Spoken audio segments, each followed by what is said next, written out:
Hey, hey, it's your girl, Alarke, in the studio, and I want to talk about songwriting hooks, specifically five non-lyrical songwriting hooks. Thank you so much for joining me, and say hey if you're watching the replay, and if you're here live, especially say hey. So let's get into it. So there are five types of non-lyrical hooks that you can incorporate in your songwriting to make it more interesting and make it really catchy, because we want to create those earworms. And I'm always working on taking my songs to the next level, specifically with pop and electronic songs. So I have some examples for you today also. So the first one would be the stutter, and this usually occurs when a melody repeats or the first syllable is repeated one or more times by the singer. And here's an example: Toro y moi, their song Freelance. I'm just going to play a little demonstration.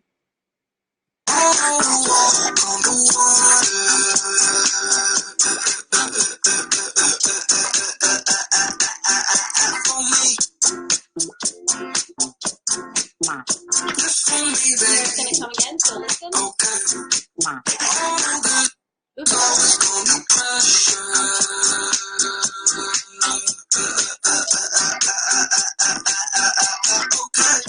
I love that song so much. All right, and another hook that we have are repeating rhythms. And these are where you can write a melody that includes a unique, instantly memorable rhythm, and the subsequent lines match the same rhythm, and they match the syllables of the words to fit in that. And an example of that is this one song. One of my students really likes Katy Perry, and the song Never Really Over. So let's use that as an example. So this comes in around the 1 minute mark. Listen up. Never really over.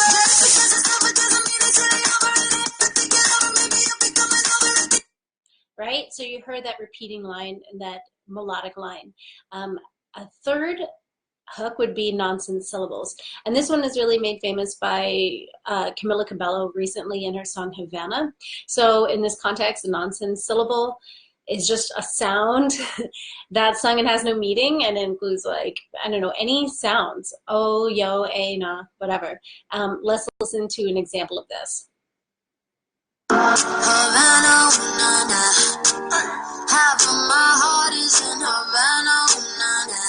Right? So you hear Havana, oh, na, na. And that's a repeated sound that gets to be really catchy and memorable. Hey guys, thanks so much for joining. Here is number 4 for the post-chorus. So a post-chorus is a part of the song that occurs after the chorus, and it's an additional hook. We always want to write multiple hooks in our songs, and it introduces a melody that's not heard in the chorus or anywhere else in the song. And a lot of times it has a very few lyrics, and it's just some sounds and maybe one line that's repeated. And sometimes the post-chorus doesn't come immediately after the first chorus. It will come after the second chorus, or, and then repeated into the third chorus, so that you're giving your listener, you're making them hang on to the other part of the song. Ben Max says, I've been onto something like this for a while, especially with melodies from a producer standpoint, but never seen anything educational on it. Good video to make. Thank you. I'm glad. I'm really glad.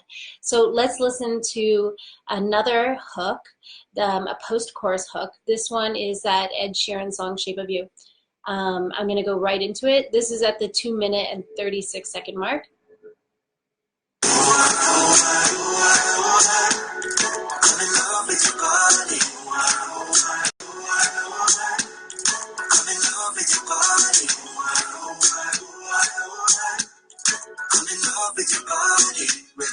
Right? So that was the post-chorus. So that didn't even happen in the initial chorus. And the fifth one are instrumental riffs. And these are musical motifs or signature licks. It's melodic phrase introduced in the song, usually in the intro, and then it's repeated throughout the song. So here's the song by The Knife, Heartbeats.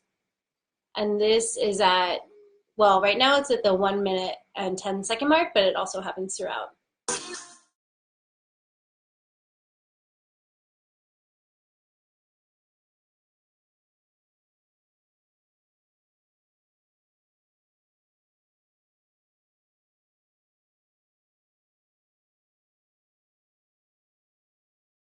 repeats. Actually, this song has so many hooks. I love The Knife. That is one of their instrumental riffs. Let's go back to the very beginning of the song, and they have a different hook happening in the bass in the beginning. That happens throughout the song.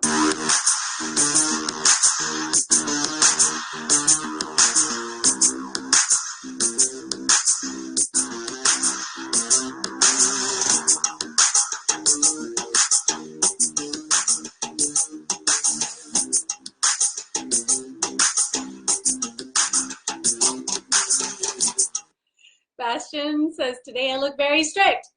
We're going to get those hooks. No, no, I'm not feeling strict. But thank you for the reminder, because I don't want to be that way.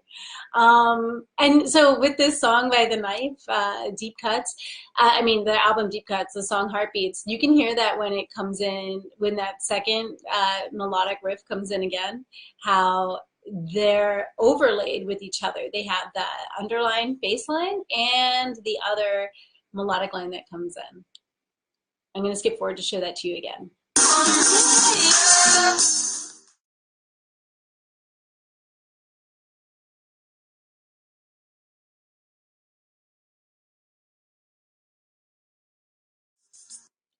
Right?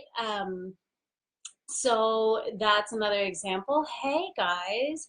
And so these are 5 non-lyrical hooks. So we want these, and overall we also want these bumper sticker hooks in our songs that repeat, that drive into little earworms for our songs. So a bumper sticker hook is something that you would slap on a bumper sticker of a car, and you'd be able to instantly recognize it. So Bastian Balder says the original Heartbeats is way better. This one by The Knife as opposed to the Jose Gonzalez version.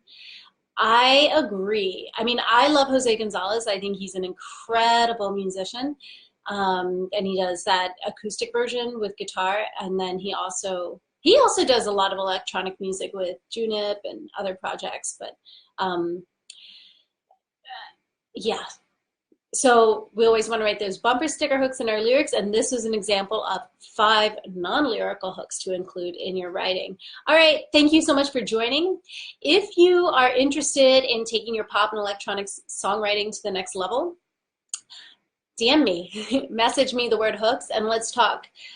Sometimes I know people come to me and they'll either be writing songs that are ballads, and they're not necessarily wanting to write ballads so much, but that's what they feel is easier to write for them.